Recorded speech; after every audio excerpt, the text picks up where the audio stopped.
श्री परमात्मने नमः। श्री चैतन्य चरित्रावली अध्याय श्री अद्वैताचार्य जी की पहेली। इस मनुष्य लोक में मनुष्य के शरीर धारण करने का केवल इतना ही प्रयोजन है कि वह भगवान वासुदेव के प्रति भक्ति करे और उनके सुमधुर नामों का सदा अपनी जिह्वा से उच्चारण करता रहे। मात्र भक्त श्री गौरांग उन्माद अवस्था में भी अपनी स्नेहमयी जननी को एकदम नहीं भूले थे। जब वे अंतरदशा से कभी कभी बाह्य दशा में आ जाते तो अपने प्रिय भक्तों की और प्रेममयी माता की कुशल क्षेम पूछते और उनके समाचार जानने के निमित्त जगदानंद जी को प्रति वर्ष गौड़ भेजते थे। जगदानंद जी गौड़ में जाकर सभी भक्तों से मिलते, उनसे प्रभु की सभी बातें कहते, उनकी दशा बताते और सभी का कुशल क्षेम लेकर लौट आते। सची माता के लिए प्रभु प्रति वर्ष जगन्नाथ जी का प्रसाद भेजते और भांति भांति के आश्वासनों द्वारा माता को प्रेम संदेश पठाते। प्रभु के संदेश को कविराज गोस्वामी के शब्दों में सुनिए। तोमार सेवा छाणी आमी करनू सन्यास, बाउल हैया आमी कलू धर्मनाश, एई अपराध तुम्ही न लही आमार, तोमार अधीन आमी पुत्र से तोमार, नीलाचले आछी आमी तोमार, आज्ञाते यावत जीव तावत आमी नारीब छाड़ीते। अर्थात, हे माता, मैंने तुम्हारी सेवा छोड़कर पागल होकर संन्यास धारण कर लिया है। यह मैंने धर्म के विरुद्ध आचरण किया है। मेरे इस अपराध को तुम चित्त में मत लाना। मैं अब भी तुम्हारे अधीन ही हूँ। निमाई अब भी तुम्हारा पुराना ही पुत्र है। नीलाचल में मैं तुम्हारी ही आज्ञा से रह रहा हूँ और जब तक जीऊँगा तब तक नीलाचल को नहीं छोड़ूंगा। इस प्रकार प्रतिवर्ष प्रेम संदेश और प्रसाद भेजते। एक बार जगदानंद पंडित प्रभु की आज्ञा से नवद्वीप गए। वहां जाकर उन्होंने सची माता को प्रसाद दिया, प्रभु का कुशल समाचार बताया और उनका प्रेम संदेश भी कह सुनाया। निमाई को ही सर्वस्व समझने वाली माँ अपने प्यारे पुत्र की ऐसी दयनीय दशा सुनकर फूट फूट कर रोने लगी। उसके अति क्षीण शरीर में अब अधिक दिनों तक जीवित रहने की सामर्थ्य नहीं रही थी।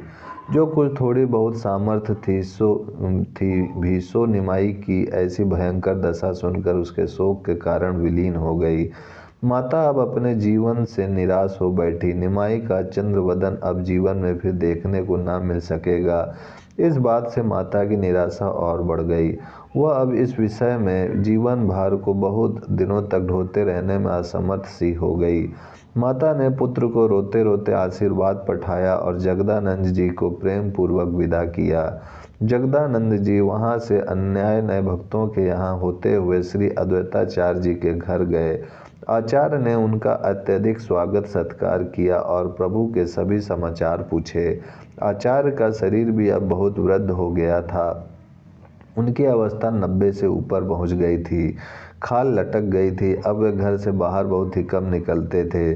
जगदानंद को देखकर मानो फिर उनके शरीर में नव यौवन का संचार हो गया और वे एक एक करके सभी विरक्त भक्तों का समाचार पूछने लगे।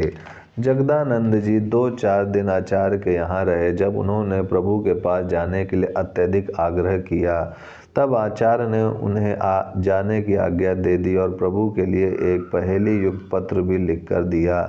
जगदानंद जी उस पत्र को लेकर प्रभु के पास पहुँचे। महाप्रभु जब बाह्य दशा में आए तब उन्होंने सभी भक्तों के कुशल समाचार पूछे।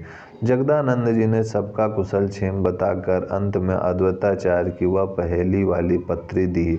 प्रभु की आज्ञा से वे सुनाने लगे। प्रभु को कोटि कोटि प्रणाम कर लेने के अनंतर उसमें यह पहेली थी।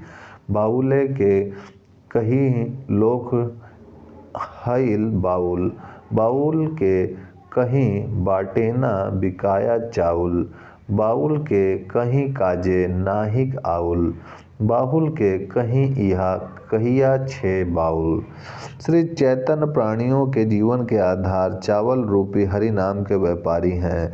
अद्वैताचार्य उनके प्रधान आड़ित्या हैं। जैसा ही पागल व्यापारी है वैसा ही पागल आड़ित्या भी है और पागलों का सा ही प्रलापपूर्ण पत्र भी पठाया है।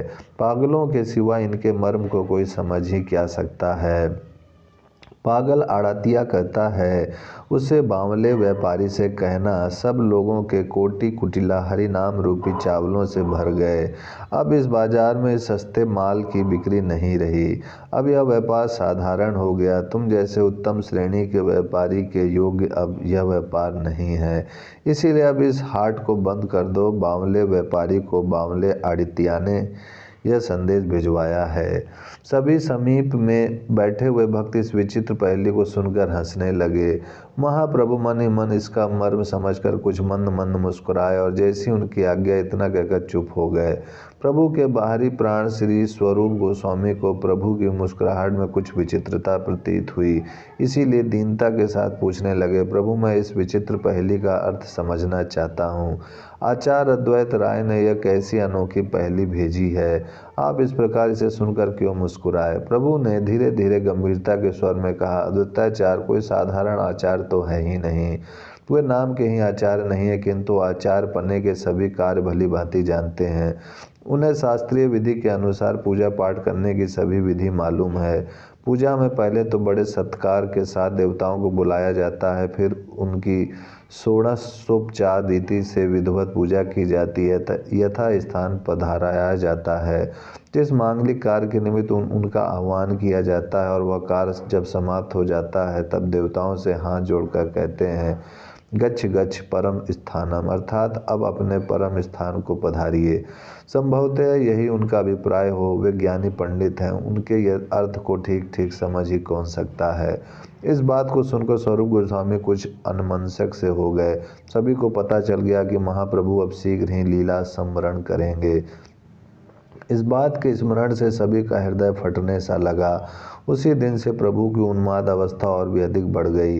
वे रात दिन उसी अंतर्दशा में निमग्न रहने लगे। प्रति क्षण उनकी दशा लोक बाह्य सी ही बनी रही थी। कविराज गोस्वामी के शब्दों में सुनिए, स्तंभ कंप प्रस्वेद वैवर्ण अश्रु स्वर भेद, देह हैल पुल के व्यापित, हासे कांदे नाचे गाए, उठी इति उति धाय, क्षणे भूमय पड़ियाँ मूर्छते।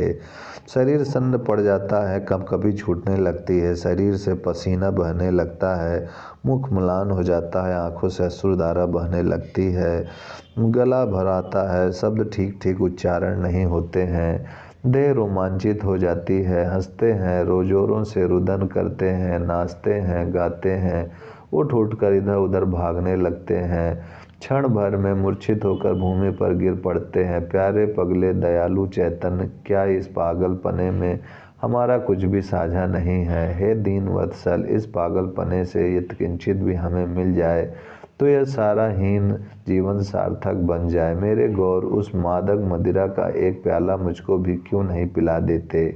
हे मेरे पागल शिरोमणि, तेरे चरणों में मैं कोटि कोटि नमस्कार करता हूँ। ओम शांति शांति शांति।